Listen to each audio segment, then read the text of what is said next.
وسلم نے ایک سریہ بھیجا نخلا کی طرف، یعنی طائف اور مکہ کے درمیان ایک جگہ ہے، ادھر ایک سریہ بھیجا۔ سریہ کہتے ہیں ایک چھاپا مار دستہ، ایک دستہ فوجیوں کی ایک ٹکڑی، فوجیوں کی ایک ٹکڑی، چھاپا مار دستہ، اس کو سریہ کہہ سکتے ہیں۔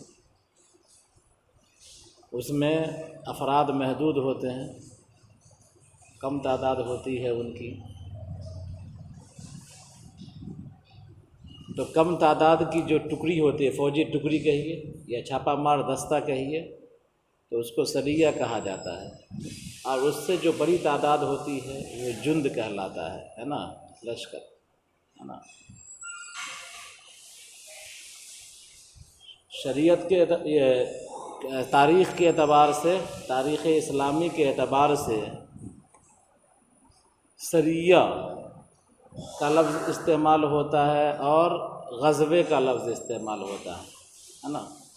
جنگ کے تعلق سے دو لفظ استعمال ہوتا ہے، ایک سریہ کا اور ایک غزوہ کا۔ تو سریہ اس جنگ کو کہیں گے جس میں اللہ کے رسول صلی اللہ علیہ وسلم بنفس نفیس شریک نہ ہوئے ہوں۔ آپ نے بھیج دیا، ایک ٹکڑی روانہ کر دیا کہ جاؤ دیکھو، صورتحال کا جائزہ لو۔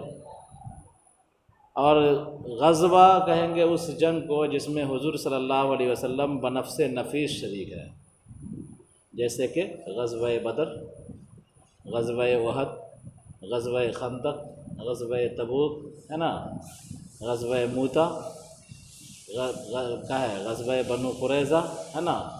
تو یہ سب کیا ہے؟ اس میں اللہ کے رسول صلی اللہ علیہ وسلم بنفس نفیس جس جنگ میں شریک ہیں اس جنگ کو غزوہ کا نام دیا گیا، اور جس میں حضور شریک نہیں ہے اس کو سریہ ہے نا۔ تو سریہ وہ چھوٹی فوجیوں کی وہ چھوٹی ٹکڑی، فوجیوں کی وہ چھوٹی ٹکڑی، ہماری تاریخ کے اعتبار سے سریہ فوجیوں کی وہ چھوٹی ٹکڑی جس میں حضور شریک نہ رہے ہوں اور آپ نے ان ٹکڑیوں کو بھیجا ہو چھاپا ماری کرنے کے لیے ہے نا، چھاپا مار دستے کے طور پر ان کو بھیجا ہو، کبھی دشمن کی مخبری کرنے کے لیے بھیجا، کبھی کسی قافلے کے تعلق سے خبرگیری کرنے کے لیے بھیجا کہ قافلہ گزرنے والا ہے، ذرا اس کو دیکھو، کہیں جنگی ساز و سامان لے کر کے تو نہیں جا رہا ہے، اگر جنگی ساز و سامان لے کر کے جا رہا ہے تو حملہ کرو اس پر ہے نا۔ تو مختلف مقاصد کے لیے سریہ کو حضور نے بھیجے ہیں، روانہ فرمائے ہیں، چھوٹی چھوٹی ٹکڑیاں فوجیوں کی روانہ فرمائی ہیں ہے نا۔ تو انہی ٹکڑیوں میں سے ایک ٹکڑی یہ بھی ہے۔ انہوں نے جلالین والے نے صاف لکھ دیا ہے کہ پہلا سرایہ ہے، کیا ہے یہ پہلا سرایہ ہے، حالانکہ تاریخی اعتبار سے یہ محقق نہیں ہے، سمجھا۔ بعض لوگوں نے لکھا ہے کہ اس سے پہلے بھی کئی سرایہ ہو چکا تھا ہے نا، اور ایک آدھ جہاد بھی ہو چکا تھا۔ اگر 2 ہجری کے بعد کا ہے تو غزوہ بدر 2 ہجری میں ہوا ہے، سمجھا۔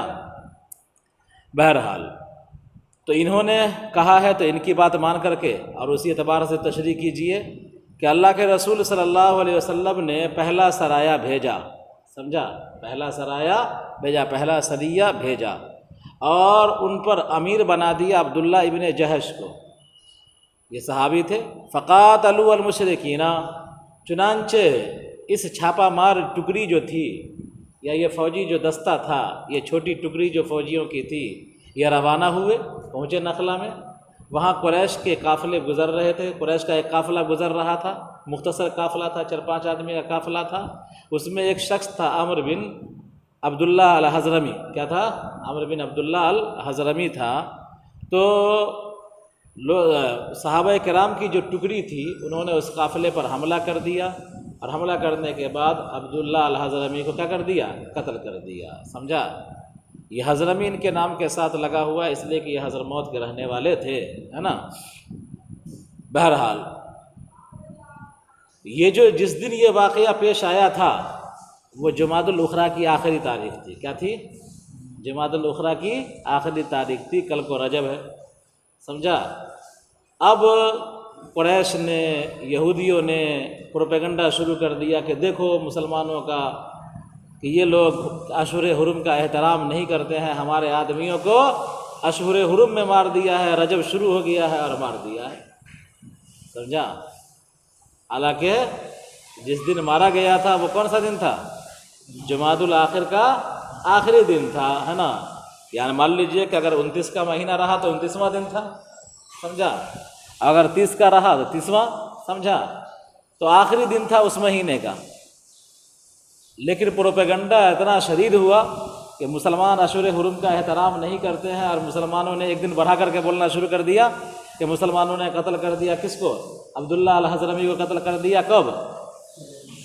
رجب میں قتل کر دیا ہے۔ مسلمان اشہر حرم کا احترام نہیں کرتے۔ پروپیگنڈا تو بہت پھیلایا جاتا ہے نا، یہ شروع سے چلا آ رہا ہے، سمجھا، تو اسی پر یہ آیت نازل ہوئی۔ دیکھیے،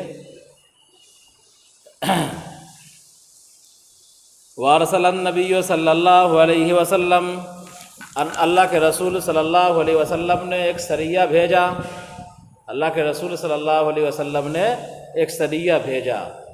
سریہ مطلب چھوٹی فوجیوں کی چھوٹی ٹکڑی جو مختلف مقاصد کے لیے، کبھی دشمنوں کی مخبری کے لیے، کبھی نقل و حرکت کی جانکاری کے لیے، کبھی ان پر حملہ کرنے کے لیے، سمجھا، تو مختلف مقاصد کے لیے جو حضور نے فوجی ٹکڑیاں روانہ کی ہیں، اور اس میں آپ بنفس نفیس شریک نہیں تھے، تو آپ نے بھیجا ایسا ایک سریہ۔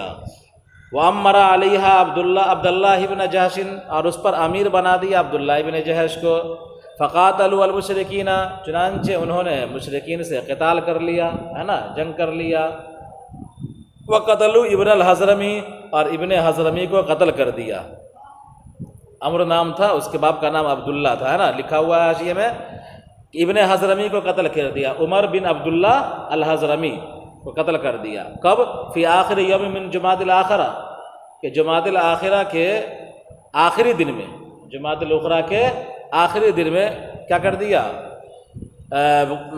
یہ جنگ ہوئی۔ والتباس علیہم برجب، اور مشتبہ ہو گیا اس پر، اچھا، اور والتباس علیہم برجب، اور اس پر مشتبہ ہو گیا معاملہ رجب کا، التباس ہو گیا رجب کا ان لوگوں پر۔ فَعَيَّرَهُمُ الْكُفَّارُ بِاسْتِحْلَالِهِ، تو کفار نے ان کو تانا دیا کیا؟ کہ مسلمان لوگ اشہر حرم کو حلال سمجھ رہے ہیں، ہے نا، بِاسْتِحْلَالِهِ، حرمت والے مہینے کو حلال سمجھنے کا، یعنی حرمت والے مہینے میں جو قتل و قتال ناجائز ہے تو مسلمان اس کو حلال سمجھ رہے ہیں۔ تو فَعَيَّرَهُمُ الْكُفَّارُ بِاسْتِحْلَالِهِ، کفار نے مسلمانوں کو تانا دیا بِاسْتِحْلَالِهِ، کہ رجب کے مہینے میں قتل و قتال کو جائز سمجھنے کا، کہ مسلمان رجب میں قتل و قتال کو جائز سمجھ رہے ہیں، اس طرح کا انہوں نے تانا دیا۔ فنزل، تو یہ آیت نازل ہوئی، یسألونک عن الشہر الحرام المحرم قتال فیہ بدل و اشتمال، کہ یہ لوگ آپ سے پوچھتے ہیں اشہر حرم کے تعلق سے، شہر حرام کے تعلق سے، قتال فیہ، اس میں قتال کرنے کے بارے میں، ان میں قتال کرنے کے بارے میں۔ قل لہم قتال فیہ کبیر، آپ ان سے کہیے کہ اس میں قتال کرنا بہت بڑا ہے، گناہ کے اعتبار سے، یعنی بہت بڑا گناہ ہے۔ وصد عن سبیل اللہ وکفر بہ والمسجد الحرام، تو اشہر حرم میں قتال کرنا تو گناہ ہے، یہ تو کنفرم ہے، لیکن مسلمانوں نے قتل و قتال اشہر حرم میں نہیں کیا، بلکہ اشہر حرم ایک دن پہلے کیا ہے نا، اشہر حرم میں سے رجب کا جو مہینہ ہے اس سے ایک دن پہلے کیا ہے، ایک بات۔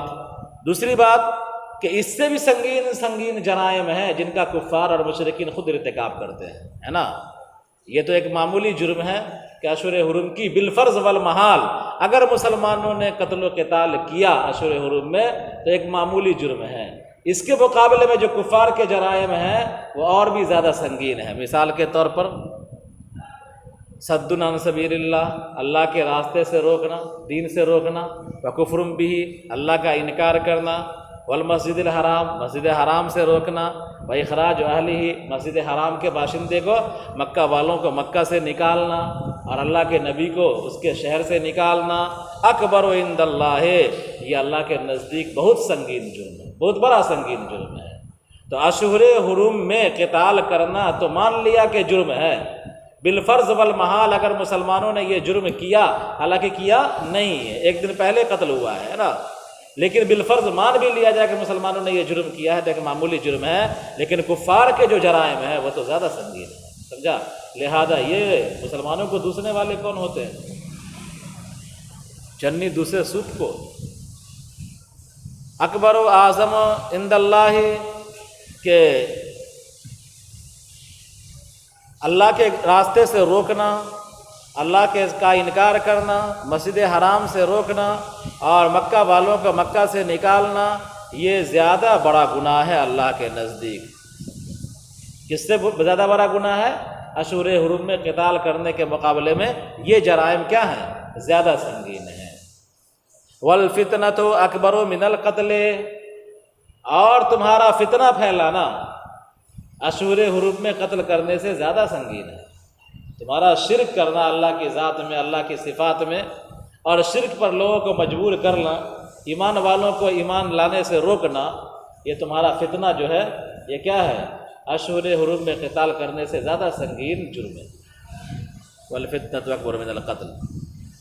آگے فرما دیا وَلَا يَزَالُونَ يُقَاتِلُونَكُمْ حَتَّى يَرُدُّوكُمْ عَنْ دِينِكُمْ إِنِ اسْتَطَاعُوا، یہ کفار اور مشرکین اے مومنو تم سے قتال کرتے رہیں گے یہاں تک کہ تم کو تمہارے دین سے پھیر دے کفر کی طرف، اگر ان کے بس میں ہو تو۔ یعنی کفار اور مشرکین کے ساتھ لاکھ مذاکرات آپ کرتے رہیں، لاکھ ڈائلاگ کرتے رہیں، سمجھا؟ اور کیا ہے، تفہیم بین المذاہب کے لاکھ کانفرنس آپ کر لیجئے، اگر ان کا بس جب بھی چلے گا، جب بھی یہ غلبہ پائیں گے تو کیا کریں گے؟ تم کو تمہارے دین سے واپس کرنے کی کوشش کریں گے، سمجھا؟ آج ہندوستان میں یہی ہو رہا ہے، ایک طبقہ جو متشدد ہے، جس کے ہاتھ میں اقتدار آ گیا ہے، وہ یہ چاہتا ہے کہ مسلمانوں کو دین سے پھیر دیا جائے۔ کیا ہے؟ یردوکم عن دینکم ان استطاعوا، یہ لوگ بھی چاہتے ہیں کہ اگر ان کے بس میں ہو تو تم کو تمہارے دین سے پھیر دیں۔ وَمَن يَرْتَدِدْ مِنْكُمْ عَنْ دِينِهِ فَيَمُتْ وَهُوَ كَافِرٌ، جو کوئی تم میں سے جو کوئی اپنے دین سے پھرے گا اور دین سے پھرنے کے بعد وہ اسی حالت میں مر جائے گا تو ایسے لوگوں کے اعمال دنیا اور آخرت کے اندر اکارت گئے، یعنی ارتداد کی بحث ہے۔ چلیے آگے کریں گے، پہلے آپ جلالین کو دیکھیے۔ قتال فی کے بارے میں فرمایا بدل و اشتمال، یہ بدل اشتمال ہے کہ یہ لوگ آپ سے شہر حرام کے بارے میں پوچھتے ہیں، تو شہر حرام مبدل من ہو اور قتال فی کیا ہو جائے گا؟ بدل۔ تو شہر حرام کے بارے میں پوچھتے ہیں تو شہر حرام کتنے دن کا ہوتا ہے یہ نہیں پوچھتے ہیں، بلکہ کون کون مہینہ ہے یہ نہیں پوچھا ہے، بلکہ شہر حرام کے بارے میں ایک جو واقعہ پیش آیا ہے قتل و قتال کا، اس کے تعلق سے پوچھتے ہیں۔ تو ان کا سوال شہر حرام کے واسطے سے کس کے بارے میں ہے؟ قتال کے بارے میں ہے نا؟ تو یہ بدل استعمال ہے، کیا ہے؟ بدل استعمال ہے۔